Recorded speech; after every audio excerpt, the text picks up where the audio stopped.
Hello dear student, आज हम प्रश्नावली 3 के बारे में बात करेंगे। इससे पहले हम यहाँ पर एक टेबल दी हुई है आपकी इस प्रश्नावली से संबंधित। उस टेबल को आपको अच्छे से याद कर लेना है, क्योंकि इसमें से आपके जो ग्राफी विधि के प्रश्न है वो इन पर आधारित है। एक तरीके से ये आपको पता होगी तो बहुत अच्छा रहेगा। आपको इस प्रकार से प्रश्नावली जो 3 है वो क्या है, दो चर वाले रैखिक समीकरण। कौन से दो चर? एक्स और वाई के रूप में आपको दो चर से संबंधित एक रैखिक समीकरण युग्म दिया हुआ होगा, ठीक है। और ऐसे दो समीकरण युग्म दिए होंगे, यहाँ पर देख सकते हो आप। तो इनको आपको तुलना करते हुए इनके अनुपातों की तुलना करेंगे। उनका ग्राफीय निरूपण क्या होगा, बीजीय निरूपण क्या होगा, और वो संगत हल होंगे या असंगत हल होंगे, इसके बारे में यहाँ पर हम देखेंगे, ठीक है।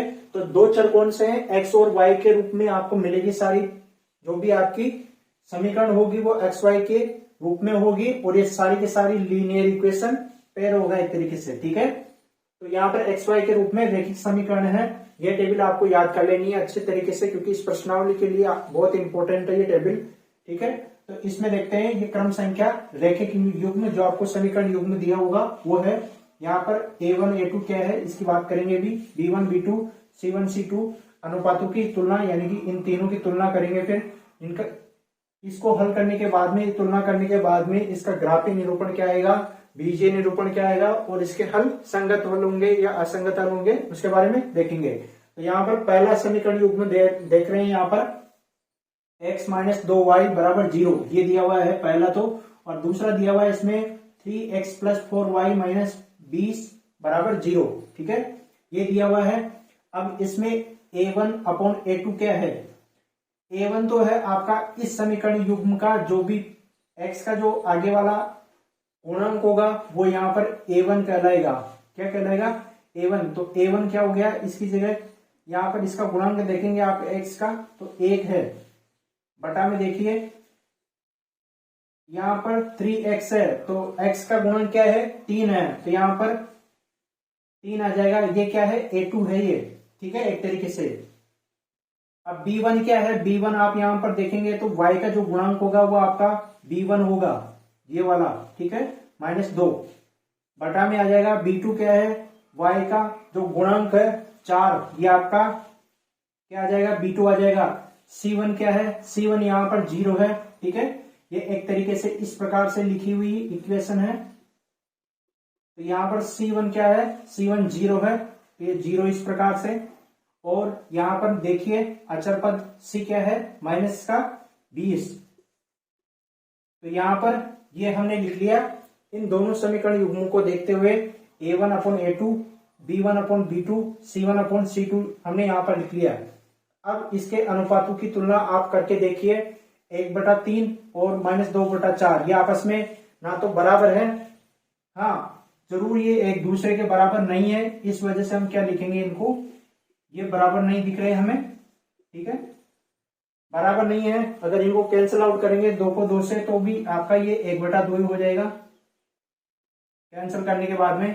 तो समीकरणों की तुलना करने के बाद में हमारे पास क्या आ जाएगा, समीकरण इस टेबल में इनको हल करेंगे तो यहाँ पर हमें दिख रहा है कि ये आपस में बराबर नहीं है, तो हम इसे किस प्रकार से लिखेंगे, A1 upon A2 not equal to B1 upon B2, ठीक है। हमारे को इतनी सी जानकारी से हमारे काम चल जाएगा, ठीक है। तो इन दोनों आप बराबर नहीं है, तो यहां पर हम ग्राफीय निरूपण क्या हो जाएगा इसका, ये दोनों बराबर नहीं है, इसका मतलब है कि इसका एक हल विद्यमान है यहाँ पर, यानी कि यहाँ पर रेखाएं किस प्रकार से मिलेगी हमें ग्राफ में, प्रतिच्छेद करती हुई रेखाएं मिलेंगी हमें ग्राफ के अंतर्गत, ठीक है।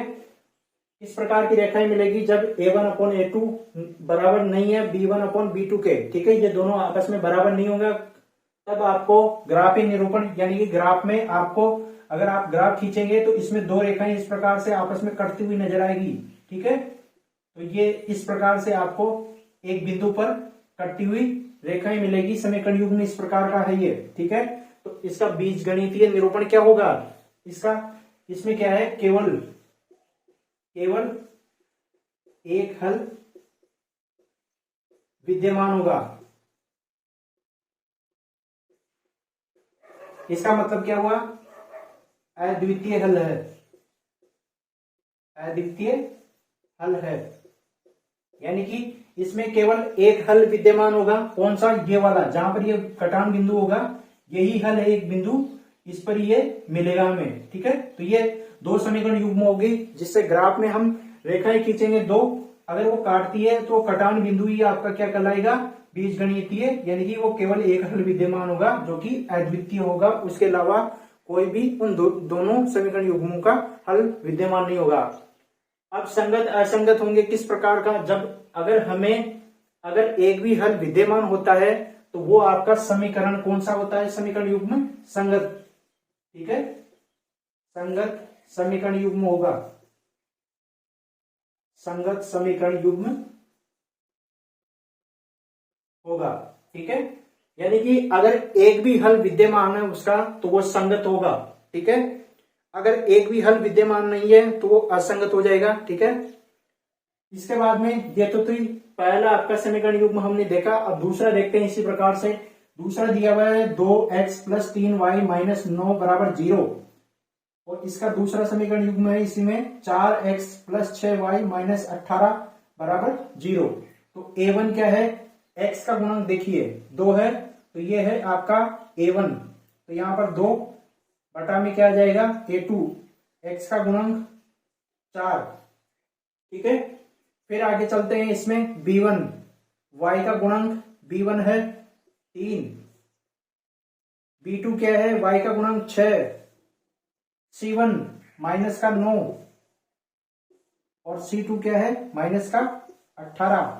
ठीक है, तो आप इन्हें अगर अच्छे से देखेंगे तो यहाँ पर क्या नजर आ रहा है आपको, इनको अगर हम काटेंगे तो यहाँ पर दो से इसको काटा तो ये 1/2 आ गया, यहाँ पर इनको 3 से काटा तो ये 1/2 आ गया, यहाँ पर ये माइनस माइनस प्लस हो जाएगा, 9 को एक बार और 9 से ये 2 बार, तो सभी में 1/2 1/2 1/2 आ रहे हैं।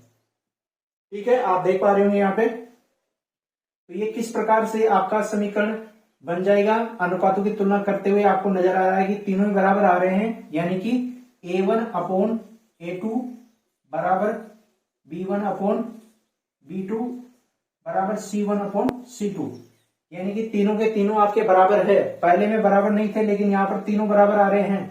पहले में केवल आपको 2 ही देखने हैं क्योंकि 2 से आपका काम चल जाएगा। ठीक है, लेकिन दूसरे में आपको तीनों को देखना है, जिससे कि यहाँ पर हमने देखा इनको कैंसिल आउट करने के बाद में, ठीक है, इनको काटने के बाद में हमने देखा कि तीनों के तीनों बराबर आ रहे हैं। तो इससे आपके हल कौन कौन से हो जाएंगे। ग्राफीय निरूपण किस प्रकार का प्राप्त होगा, इसमें ग्राफीय निरूपण प्राप्त होगा, यहाँ पर प्रतिच्छेद करती हुई रेखाएं प्राप्त होगी, जबकि यहां पर होगी समपाती रेखाएं। अब समपाती रेखाएं कौन सी होती है, समपाती रेखा होती है एक रेखा के ऊपर दूसरी रेखा। ठीक है, इस प्रकार की रेखाएं क्या कहलाती है, समपाती रेखाएं कहलाती है। एक रेखा के ऊपर जब दूसरी रेखाएं विद्यमान होती है तो उसे हम समपाती रेखाएं बोलते हैं। ठीक है, तो ये एक रेखा ग्राफ के अंतर्गत जब हम निरूपण करेंगे हम, तो ये ग्राफ आपका, ठीक है, ये ग्राफ है। ग्राफ में जब एक रेखा इस प्रकार से जाएगी तो दूसरी इसी के ऊपर जाती हुई हमें प्रतीत होती है। ठीक है, आपके जब इसके समीकरण युग्मों को हम देखते हैं तो। ठीक है, अब यहाँ पर ये तो रेखाएं हमें पता चल गई कि ग्राफीय निरूपण से ग्राफ में जब हम इन्हें खींचेंगे तो समपाती रेखाएं प्रदर्शित होगी है। ठीक है, एक के ऊपर एक रेखा जाती हुई दिखाई देगी। अब इसका बीजगणितीय निरूपण हल किस प्रकार का होगा, इसके अनेक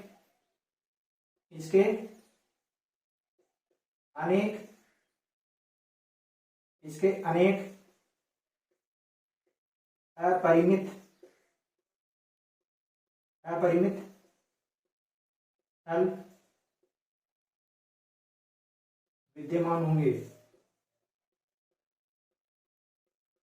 यानी कि इसके बहुत सारे हल मिलेंगे आपको। एक यहाँ पर हमने पहला देखा केवल एक हल विद्यमान था क्योंकि यहाँ पर एक ही बिंदु पर कटान हो रहा था, लेकिन यहाँ पर तो पूरी की पूरी रेखा को इसने ढक लिया दूसरी समीकरण युग्म ने, यानी कि एक लाइन दूसरी लाइन को ढक लेगी तो उसके जो हल होंगे वही दूसरे के हो जाएंगे। तो इस प्रकार से इसके अनेक अपरिमित हल विद्यमान होंगे, और अगर आपको एक भी हल मिलता है तो हमने कहा था कि संगत समीकरण युग्म होगा। इसी प्रकार से यहाँ पर अगर यहाँ पर तो बहुत सारे हल मिल रहे हैं तो भी आपका ये क्या होगा, संगत समीकरण युग्म होगा, ठीक है। और इसे आश्रित युग्म भी बोलते हैं, क्योंकि ये एक दूसरे पर आश्रित हो जाते हैं। क्यों? क्योंकि एक दूसरे को अध्यारोपित कर लेते हैं, ठीक है। यानी कि एक रेखा के ऊपर दूसरी रेखा है, इस वजह से इसके अनेक अपरिमित हल विद्यमान होंगे और ये संगत समीकरण युग्म होगा, इसीलिए इसे आश्रित युग्म भी कहेंगे, क्योंकि ये अनेक हल विद्यमान है इसके और ये रेखा एक दूसरे के ऊपर अध्यारोपित है, इसी वजह से संपाती रेखाएं कहेंगे जब हम ग्राफ में निरूपण करेंगे। तो इसके बाद में तीसरी जो आपके पास इसमें दो समीकरण युग्म दिया हुआ है, ठीक है, x प्लस 2y माइनस 4 बराबर 0, 2x प्लस 4y माइनस 12 बराबर 0, ये आपको दिया हुआ है। इसमें हम तुलना करेंगे a1 क्या है, इसके आगे x का गुणक अगर कुछ भी नहीं लिखा हुआ है तो उसकी जगह आपको 1 मानना है, तो यहाँ पर मान लेंगे हम 1 बटा में x का गुणक किसके आगे क्या लिखा हुआ है 2, तो 2, b1 y का गुणक क्या है 2, y का गुणक नीचे ये b2 आ जाएगा 4 है, यहाँ पर देखते हैं पहले -4 c1 आ गया आपका नीचे -12, तो यहाँ पर देखिए अब यहाँ पर हम कैंसिल आउट करेंगे तो ये तो होगा नहीं, इसको देखिए कैंसिल करेंगे 2 से 2 से, तो ये एक बार और ये 2 से 2 बार, इसको माइनस माइनस प्लस हो गया, 4 से ये इसको करेंगे तो ये एक बार और ये 3 बार, तो ये दोनों तो बराबर आ रहे हैं, यानी कि a1 अपॉन a2 बराबर b1 अपॉन b2, ये तो बराबर है, लेकिन ये बराबर नहीं है, कौन सा बराबर नहीं है c1 अपॉन c2, ये बराबर नहीं है, ठीक है, तो ये आपको ध्यान रखना है। और ये बराबर नहीं है, इसका मतलब क्या हुआ, यहाँ पर ग्राफीय निरूपण में किस प्रकार की रेखाएं आपको प्राप्त होगी, यहाँ पर ये रेखाएं प्राप्त होगी आपको समांतर रेखाएं, पैरेलल लाइन आपको प्राप्त होगी। यहाँ पर समांतर रेखाएं किस प्रकार की रेखाएं होती है, ये बराबर में जाती हुई, यानी कि ये ग्राफ है तो इसमें आपको दो रेखाएं मिल सकती है इस प्रकार से जाती हुई, तो ये आपस में काट नहीं रही है, जहां पर आप देखिए आपस में काटेगी क्या, अगर कोई दो रेखाएं अगर बराबर में जा रही है इस प्रकार से आगे तक, ठीक है, तीर का निशान प्रदर्शित कर रहा है कि आगे तक ये बढ़ रही है और एक रेखा ये जा रही है, ठीक है, मान लीजिए ये वाली रेखा ये ऊपर वाली है और ये वाली ये नीचे वाली है, तो इसको आगे तक बढ़ाएंगे तो भी ये इसको नहीं काटेगी और इसको बढ़ाएंगे आगे तक तो भी ये इसको नहीं काटेगी। इसका मतलब क्या हुआ, इसका मतलब ये हुआ कि इसके कोई भी हल विद्यमान नहीं है इनके, ठीक है, तो इसके कोई हल विद्यमान नहीं है, ठीक है, यानी कि आपस में नहीं काटेगी, एक दूसरे को प्रतिच्छेदित नहीं करेगी, तो इसके कोई भी हल विद्यमान नहीं होगा, और कोई भी हल विद्यमान नहीं है इसका मतलब ये कौन सा समीकरण युग्म हुआ, असंगत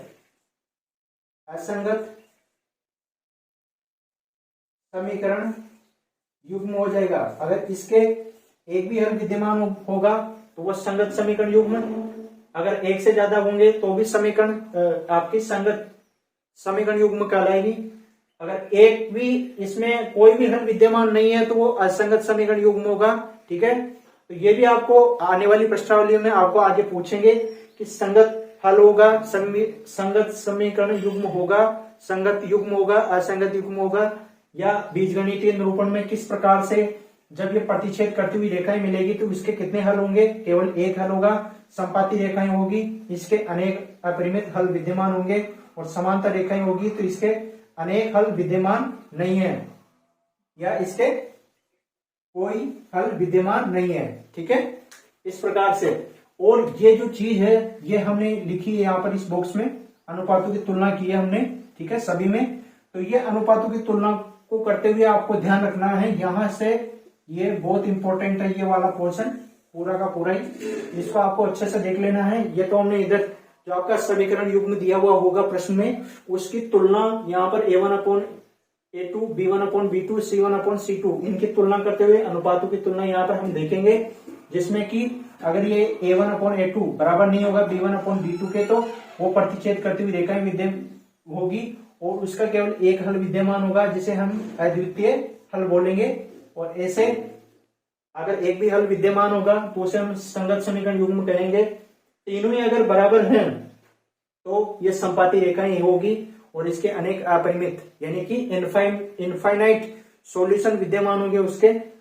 और ये अगर अनेक हल विद्यमान है तो वह संगत समीकरण युग्म हो जाएगा, इसे आश्रित युग्म भी कहते हैं। और यहाँ पर ये दो तो शुरुआत के बराबर हो लेकिन तीसरा बराबर नहीं है तो ये क्या हो जाएगा, समांतर रेखाएं हो जाएगी और इसके कोई हल विद्यमान नहीं है, इसीलिए इसको हम क्या कहेंगे, असंगत समीकरण युग्म कहेंगे। ठीक है, आपकी जो प्रश्नावली है उससे पहले ये टेबल दी हुई है और उससे पहले कुछ आपको लिखा हुआ भी है, उसको ध्यान से पढ़िए। इस टेबल को वहां पर भी लिखी हुई है और यहाँ पर हमने अच्छे तरीके से समझा दिया है। अगर फिर भी कोई डाउट है तो कमेंट बॉक्स में लिखकर पूछ सकते हो। ठीक है, वीडियो अच्छा लगा हो तो लाइक करें, अपने दोस्तों के साथ शेयर करें और चैनल पे नए आए तो चैनल को जरूर सब्सक्राइब करें।